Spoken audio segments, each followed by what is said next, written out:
तो चाय पर चर्चा में सबसे पहले आपको आस्था के उत्सव की तस्वीर दिखाते हैं। पटना में धीरेन्द्र शास्त्री की हनुमंत कथा का आज आखिरी दिन है। इस दौरान पटना के नौबतपुर में आस्था, विश्वास और भक्ति का अद्भुत संगम दिखा। बिल्कुल, दूर दूर से भक्त धीरेन्द्र शास्त्री की कथा कीर्तन सुनने के लिए पहुंचे। 45 डिग्री के तापमान में भी भक्तों का जोश और उत्साह देखते ही बन रहा था। पटना के इस प्यार विश्वास से धीरेन्द्र शास्त्री भी अभिभूत होते दिखे और अपने चाहने वालों से दिल से मुलाकात की।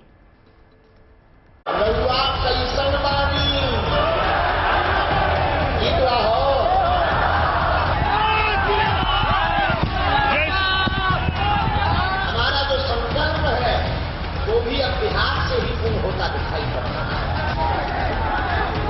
बिहार के लोगों आज तुम हमारे हो, हम तुम्हारे। जय सिया राम।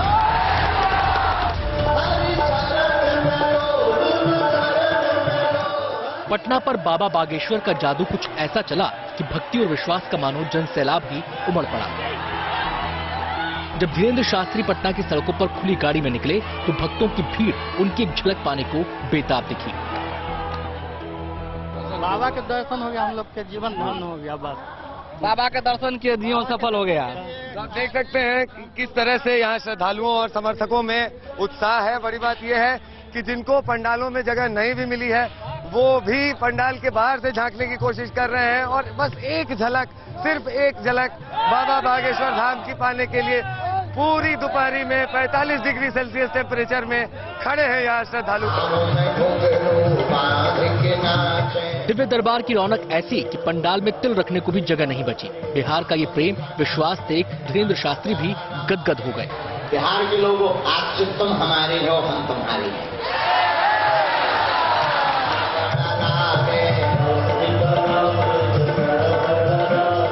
दिव्य दरबार में भक्ति की अपार रसधारा बहती रही और कथा कीर्तन के माध्यम से धीरेन्द्र शास्त्री भक्तों के दिलों में उतरते रहे। इस चांद को बड़ा गुरूर है क्योंकि उसके पास नूर है। अब ये खबर कौन भेजे उसके पास, उसे पता ही नहीं। मेरे पास राघव जैसा कोई नूर है।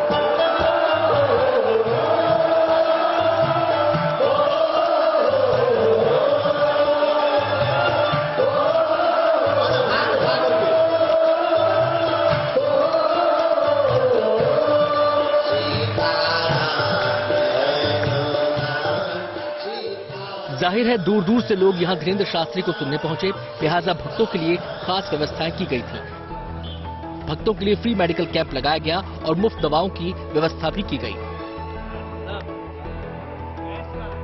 नौबतपुर में 189 साल पुराने तीरथ पाली मठ में सनातनी उत्सव की ऐसी बयार बही कि कहीं जय श्री राम तो कहीं राधे राधे तो कहीं जय हनुमान की गूंज सुनाई देती रही और आस्था विश्वास का ये संगम भक्ति की नई परिभाषा गढ़ता रहा। पटना से आदित्य वैभव के साथ Shashi Bhushan, good news today.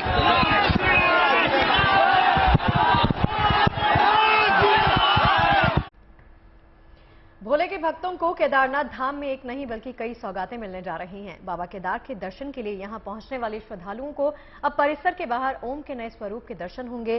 करीब 5 टन वजन वाले ओम को इस स्वरूप को गुजरात के कलाकारों ने तैयार किया है। इसके साथ ही केदार धाम में भक्तों की सहूलियत के लिए अब टोकन सिस्टम की शुरुआत की गई है। इससे भक्तों को अपने आराध्य के दर्शन के लिए लंबा इंतजार नहीं करना होगा।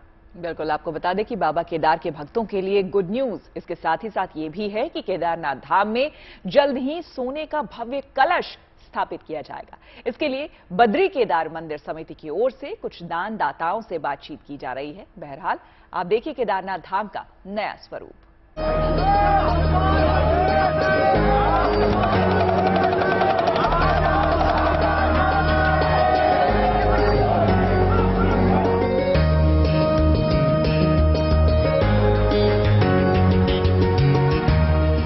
भव्य और दिव्य तस्वीरें केदारनाथ धाम की हैं। यहाँ इन दिनों 4 धाम यात्रा जोरों पर चल रही है और हर रोज हजारों की तादाद में श्रद्धालु अपने आराध्य बाबा केदारनाथ के दर्शन पूजन के लिए पहुँच रहे हैं। लेकिन अब केदारनाथ धाम पहुँचने वाले श्रद्धालुओं की खुशी दोगुनी होने वाली है। संस्कृति, सभ्यता और पौराणिक कहानियों को समेटे केदारनाथ धाम की सुंदरता में अब और 4 चांद लग गया है। श्रद्धालुओं की केदारनाथ धाम के प्रति आस्था को देखते हुए मंदिर परिसर के पास शांति और ऊर्जा के प्रतीक ओम की स्थापना की जा रही है। धातुओं से बनी ओम की प्रतिमा का वजन तकरीबन 5 टन है और इसे गुजरात के कलाकारों ने तैयार किया है। तस्वीरों में दिख रहे ओम का नजारा बेहद अद्भुत, अलौकिक है, जो श्रद्धालुओं के उत्साह और उमंग को और भी बढ़ाने वाली है। जो हमारा मेन सेंट्रल एक्सेस है, गोल्ड प्लाजा है, वहाँ पर ओम की प्रतिमा एक वहाँ पे लगाई गई है, जो काफ़ी भव्य भी है और वहाँ पर यात्रियों के लिए भी काफ़ी एक आकर्षक है। इसके साथ ही वहाँ से केदारनाथ धाम के मंदिर के एक सीधे दर्शन भी वहाँ से यात्रियों को, दर्शनार्थियों को हो सकते हैं। बाबा के दर्शन के साथ साथ केदारनाथ धाम में स्थापित ओम के दर्शन श्रद्धालुओं के लिए एक अलग ही अनुभूति है। इसके साथ ही बाबा के दर्शन के लिए भक्तों को अब और भी सहूलियत मिलने वाली है। धाम में श्रद्धालुओं की भीड़ को देखते हुए अब दर्शन के लिए टोकन की सुविधा शुरू की गई है, जिससे कम समय में श्रद्धालु सुविधा के साथ अपने आराध्य के दर्शन कर सकेंगे। देखिए, दर्शनार्थियों को सहूलियत हो सके इसके लिए पूरी लाइन में रेन शेल्टर का निर्माण किया गया है और टोकन सिस्टम भी दिया जा रहा है। जो यात्री बाद में दर्शन करने के इच्छुक हो उसको वो अपने स्लॉट सिस्टम में जाके दर्शन कर सकते हैं। साथ ही जो यात्री लाइन में खड़े हैं उनको मंदिर समिति की ओर से या व्यापारी की ओर से, प्रशासन की ओर से गर्म पानी, गर्म चाय आदि की व्यवस्था भी की जा रही है। और जो यात्री बिना गर्म कपड़े के आ रहे हैं या उनको चप्पल जूते आदि की जरूरत है तो कई हमारी संस्थाएं हैं उनको वो भी प्रोवाइड करा रहे हैं। यानी कि अब भक्तों को बाबा केदारनाथ धाम में लंबी लाइन में इंतजार नहीं करना पड़ेगा। केदारनाथ धाम में पहुंचे बाबा के भक्तों का जोश भी अब 7वें आसमान पर है। पूरे मंदिर परिसर में हर हर महादेव का जय घोष सुनाई दे रहा है।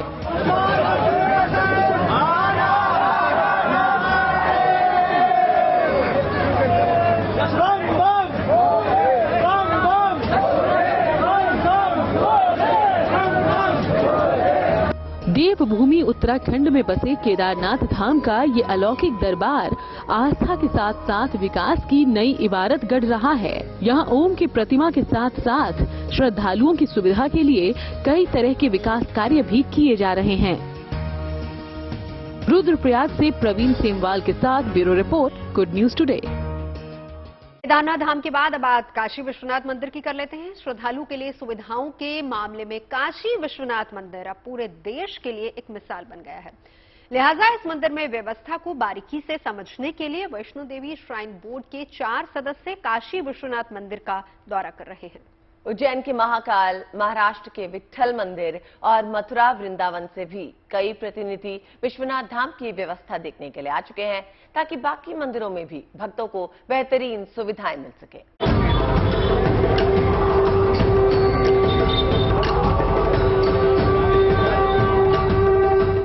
भोले की भक्ति में मगन रहने वाली काशी बदल गई है और इस बदलती काशी की पहचान है बाबा विश्वनाथ धाम। पहले की तरह आज भी यहाँ भक्तों की लंबी लंबी कतारें हैं, लेकिन अब इन कतारों में पहले जैसी प्रतीक्षा की बेचैनी नहीं है। आज भी यहाँ आस्था का जन समुद्र उमड़ता है, लेकिन अब हर आंख में इस भव्य कॉरिडोर को जी भर निहारने का सुख है। लोगों की काशी विश्वनाथ के प्रति आस्था अनंत है। बाबा के एक दर्शन के लिए भक्त दूर दूर से यहाँ खिंचे चले आते हैं और जब आते हैं तो यहाँ की भव्यता और व्यवस्था देख हैरान रह जाते हैं। यही वजह है कि काशी विश्वनाथ कॉरिडोर बनने के बाद से अब तक कई मंदिरों की टीम काशी मॉडल देखने के लिए यहाँ पहुंच चुकी है। 12 ज्योतिर्लिंगों में से एक श्री काशी विश्वनाथ मंदिर न केवल धर्म और आस्था का एक बड़ा केंद्र है, बल्कि यह एक मॉडल के रूप में भी पूरे देश और दुनिया में अपनी पहचान बनाता चला जा रहा है। यही वजह है कि वैष्णो देवी श्राइन बोर्ड से 4 सदस्यीय टीम यहाँ काशी विश्वनाथ मंदिर आकर डेरा डाली हुई है और यहाँ की व्यवस्थाओं का वह आकलन कर रही है, उसको जानने की कोशिश कर रही है कि आखिर किस तरह से यहाँ पे जो व्यवस्थाएं हैं वे भक्तों तक, श्रद्धालुओं तक पहुँच पाती है और एक सुगम दर्शन भक्तों को मिल पाता है। और यह टीम लगातार कई दिन तक यहाँ रहेगी और लगातार भ्रमण करके जानने की कोशिश करेगी। ये टीम काशी विश्वनाथ मंदिर में अलग अलग व्यवस्थाओं को समझेगी। इनमें भक्तों की भीड़ का प्रबंधन, भोग प्रसाद वितरण system, liquid solid waste management और भक्तों को निःशुल्क उपलब्ध कराए जाने वाली भोजन व्यवस्था भी शामिल है। इन्हीं सारी व्यवस्थाओं को कहीं ना कहीं वैष्णो देवी श्राइन बोर्ड भी अपने आने वाले वैष्णो देवी मंदिर के दर्शन के लिए आने वाले श्रद्धालुओं पर लागू करेगी। इसके पहले काशी विश्वनाथ मंदिर, महाराष्ट्र के विट्ठल मंदिर से भी टीम आ चुकी है। उज्जैन के महाकाल मंदिर से लेकर मथुरा वृंदावन के कई मंदिरों के ट्रस्ट की टीम यहां पहुंच चुकी है। इसके अलावा आंध्र प्रदेश सरकार के आला अधिकारियों की एक टीम भी काशी विश्वनाथ मंदिर पहुंची थी और यहां के लिक्विड सॉलिड वेस्ट मैनेजमेंट को समझा था।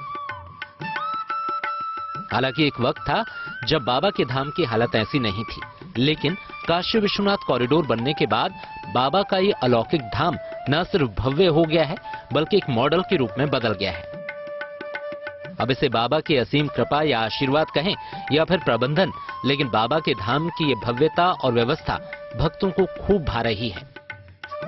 शिल्पी सेन के साथ Roshan Jaiswal, Varanasi, good news today. Delhi के मयूर विहार में मौजूद गुरुवायूरप्पन मंदिर में आस्था का जनसैलाब उमड़ पड़ा। गुरुवायूरप्पन मंदिर के 34वें वार्षिक समारोह में श्रद्धालु अपने आराध्य के प्रति अपार स्नेह दिखा रहे हैं।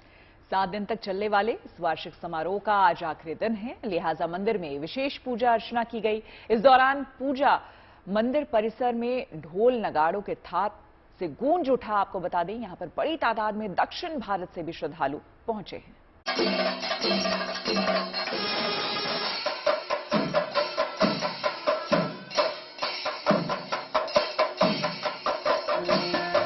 ये उत्साह और उमंग से भरी तस्वीरें दिल्ली के मयूर विहार इलाके की है। यहाँ इन दिनों उत्तरा गुरुवायूरप्पन मंदिर में जश्न का माहौल है। मंदिर परिसर में ढोल नगाड़ों की थाप पर श्रद्धालु अपने आराध्य की भक्ति में लीन है। इस शानदार जश्न की खास वजह भी है। दरअसल उत्तरा गुरुवायूरप्पन मंदिर में का 34वां वार्षिक समारोह है और इस हर्ष उल्लास की शुरुआत 10 मई को हुई थी। आज इस समारोह का समापन है। आज के दिन मंदिर में विशेष पूजा अर्चना की गई और भगवान विष्णु को हाथी पर विराजमान कराकर मंदिर की परिक्रमा करवाई गई। यहाँ दक्षिण भारत से भी बड़ी तादाद में श्रद्धालु पहुँचे हैं और यही वजह है कि उत्तरा गुरुवायूरप्पन मंदिर की इन तस्वीरों में दक्षिण भारत की संस्कृति और परंपरा की झलक मिल रही है। ये एनुअल फेस्टिवल है, हर साल 10 मई 10 से 17 तक होता है और आज आखिरी दिन है। आराटो बोलते उसको, आज हुआ है। क्योंकि हमारा 17 तारीख को मई 17 को प्रतिष्ठा दिन है। प्रतिष्ठा दिन का हर साल में 17 को ये फेस्टिवल चलता है। 10 से शुरू होता है, 17 को समाप्त होता है। 10 को फ्लैग होस्टिंग होता है, 17 को फ्लैग डाउन करता है, आराट होता है जो आपने आज देखा। उसके बाद ये फेस्टिवल बिल्कुल केरला का जो कल्चर, ट्रेडिशन और केरला का जो परंपरा, जो तांत्रिक परंपरा, उस हिसाब से टेम्पल की आलोचना की है। उसके जो सारे पूजा विधि भी केरल के हिसाब से करता है। इस मंदिर की भी अपनी खासियत है। यह मंदिर केरल के गुरुवायूरप्पन मंदिर की थीम पर बना हुआ है, जो कि असल में भगवान कृष्ण का बाल रूप है। मान्यताओं के मुताबिक गुरु और वायु ने मिलकर अप्पन यानी देवता कृष्ण की मूर्ति स्थापित की थी। यहाँ जगह जगह से लोग आते हैं भगवान विष्णु पूजा करने, जो भंडारा है उसका आनंद लेने, क्योंकि इस भंडारे में पूरी साउथ इंडियन जो डेलिकेसी है वो देखने को मिलेगी। और आज इस उत्सव का आखिरी दिन है, आज से ये उत्सव समाप्त हो जाएगा। आपको बता दें कि यह मंदिर खास तौर पर दिल्ली में रहने वाले मलयाली और तमिल लोगों में बेहद लोकप्रिय है और हर साल होने वाले इस आयोजन में दक्षिण भारत के राज्यों से बड़ी तादाद में भक्त यहां पर पहुंचते हैं। दिल्ली से नीतू झा के साथ bureau report, good news today. मौसम की बात कर लेते हैं। दिल्ली एनसीआर में धूप छांव का खेल चल रहा है। सुबह मौसम में ठंडक थी, लेकिन जैसे जैसे दिन चढ़ा गर्मी ने तेवर दिखाना शुरू कर दिया और अब फिर आसमान में बदरी छाई हुई है। जी हाँ, मौसम बदला सा है। सिर्फ दिल्ली एनसीआर में ही नहीं बल्कि उत्तर भारत के कई राज्यों में पश्चिमी विक्षोभ ने फिर से दस्तक दे दी है। ऐसे में पहाड़ी राज्यों के साथ साथ मैदानी इलाकों में कुछ जगहों पर बारिश भी हो सकती है।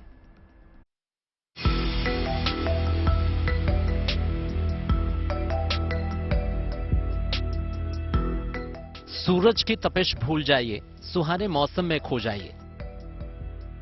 मई के महीने में जहां चिलचिलाती धूप और गर्मी बनी रहती थी, वहीं इसके विपरीत दिल्ली एनसीआर समेत पूरे उत्तर भारत में फिलहाल मौसम का मिजाज बदला बदला सा नजर आ रहा है।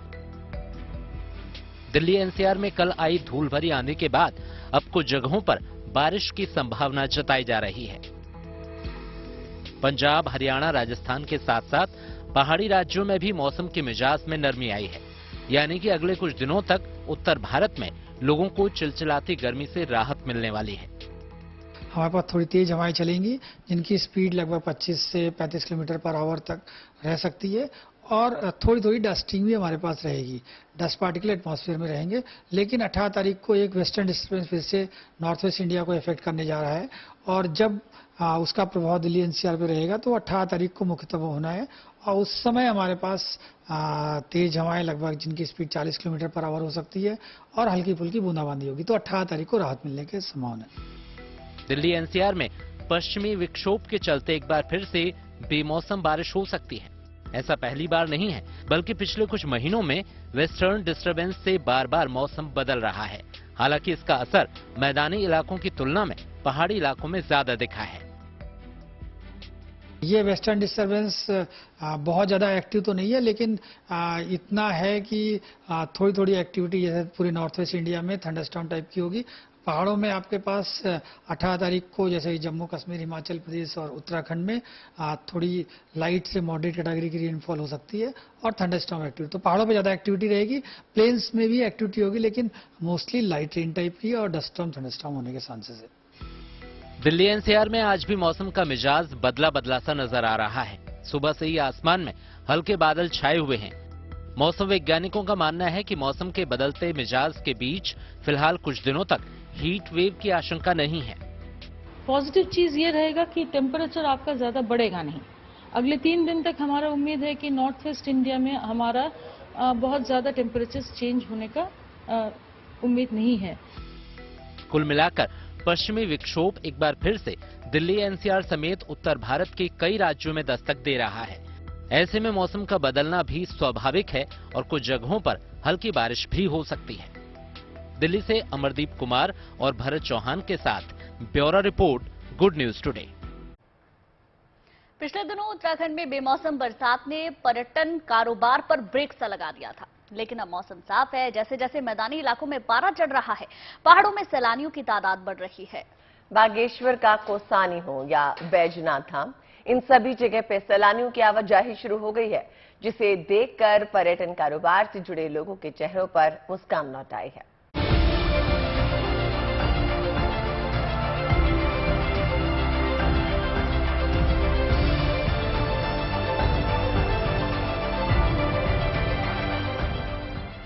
उत्तराखंड के बागेश्वर का कौसानी किसी परिचय का मोहताज नहीं है।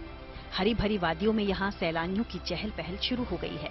उनके रहने के लिए होटल, रिजॉर्ट और एंजॉयमेंट के लिए कई तरह की सुविधाएं, कहीं बोटिंग, तो यहाँ से आप नंदा देवी माउंटेन और पंचचूली रेंज की नैसर्गिक खूबसूरती का भी दीदार करें। बस ऐसी ही तो चीजें चाहिए सैलानियों को किसी भी हिल स्टेशन पर। कौसानी में इन दिनों मौसम दरअसल सुहाना है, धूप खिली है, इसलिए मैदानी इलाकों की तपिश से बचने के लिए इन दिनों कौसानी में आहिस्ता आहिस्ता पर्यटकों की आवक हो रही है। ये देख पर्यटन कारोबार से जुड़े लोग खुश हैं। इनका कहना है कि बीती मार्च से मई के पहले हफ्ते तक हुई बेमौसमी बारिश ने पर्यटन व्यवसाय पर खूब असर डाला, लेकिन अब मौसम ने साथ दिया तो हालात बदलेंगे। हमारा पर्यटन व्यवसाय बहुत डल रहा है। बरसात बीच में लगातार बरसात होने के कारण हिमपात जो पहाड़ों में हुआ है और यहाँ कौसानी में बहुत बरसात रही है, उससे पर्यटन व्यवसाय हमारा 70-80% का हमें नुकसान हुआ है।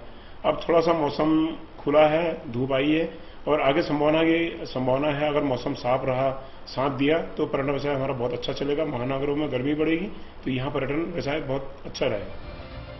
कुदरत के खूबसूरत नज़ारे हमेशा से सुकून देते रहे हैं और जब बात हिल स्टेशंस की हो तो कौसानी भी सैलानियों के लिए सुकून के पल देने वाला परफेक्ट डेस्टिनेशन रहा है।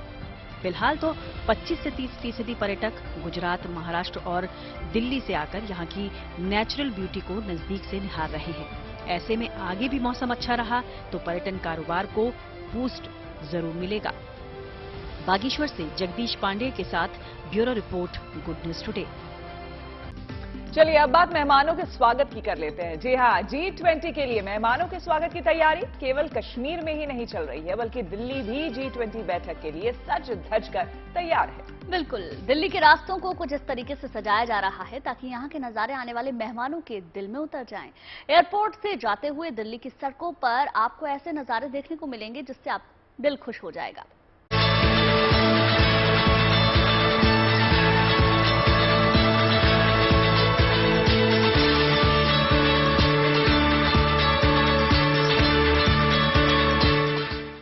खूबसूरत फव्वारे, शेर और हाथी घोड़ों की दिलकश मूर्तियां।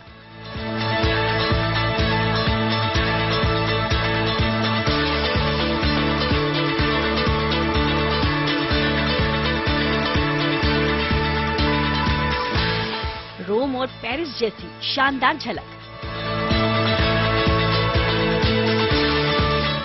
ये है दिल्ली शहर। धौला कुआं से दिल्ली एयरपोर्ट के बीच बने ये फुवारे हर किसी के आकर्षक का केंद्र बने हुए हैं। ये मूर्तियां और कलाकृतियां अब राजधानी दिल्ली की नई पहचान बन गई है। राजधानी को सौंदर्य की दृष्टि से आकर्षक बनाने के लिए दिल्ली के LGV के सक्सेना कुछ महीनों से लगातार प्रयास कर रहे हैं।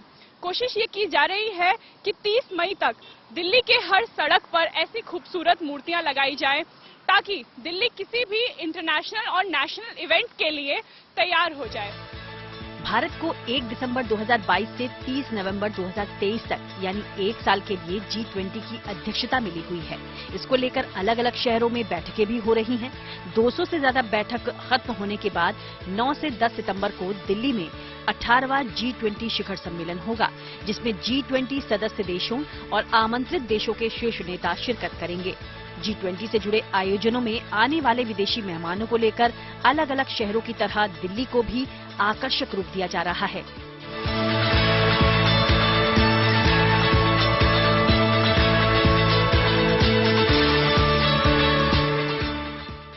इसके तहत अलग अलग जगहों पर मार्बल से बनी शेर, हाथी, घोड़ों की मूर्तियां लगाई गई हैं और इनके आसपास लगे फाउंटेन इन मूर्तियों की खूबसूरती में जैसे 4 चांद लगा रहे हैं।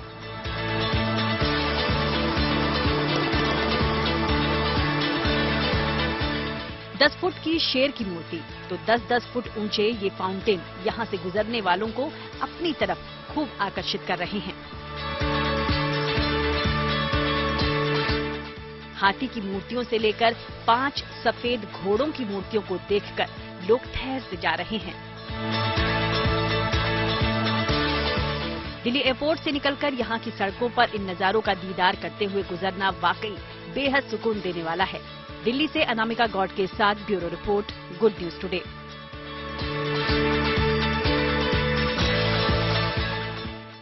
अब आपको बदलते भारत की एक और उभरती तस्वीर दिखाते हैं। G20 बैठक के लिए भारत पहुंचे लैटिन अमेरिकी डेलीगेशन ने रैपिड ट्रेन से सफर का मजा लिया। जी हाँ, इस दौरान इन प्रतिनिधियों ने रैपिड ट्रेन प्रोजेक्ट्स के तमाम पहलुओं को जाना, समझा और इस प्रोजेक्ट की खूब तारीफ भी की है।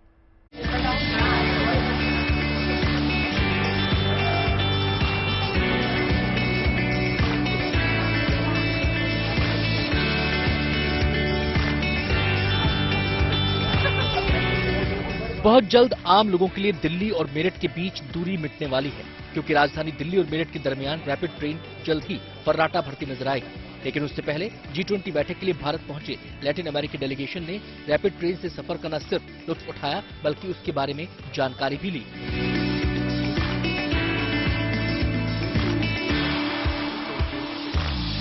डेलीगेशन में मौजूद सदस्यों ने रैपिड ट्रेन से जुड़े प्रोजेक्ट की बारीकियों को समझा और प्रोजेक्ट की जमकर तारीफ भी की। इन लोगों का एक उद्देश्य ये है कि जो इंफ्रास्ट्रक्चर प्रोजेक्ट्स हैं इंडिया में उसको शोकेस करें, उनको ये विजिट करेंगे। इसमें 2 उद्देश्य इनके मुख्य रूप से हैं।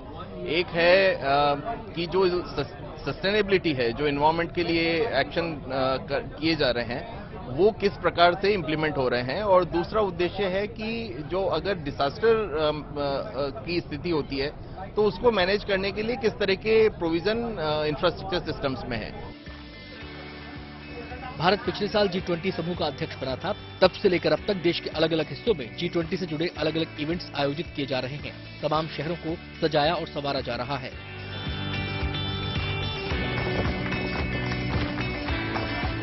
Bureau report, good news today.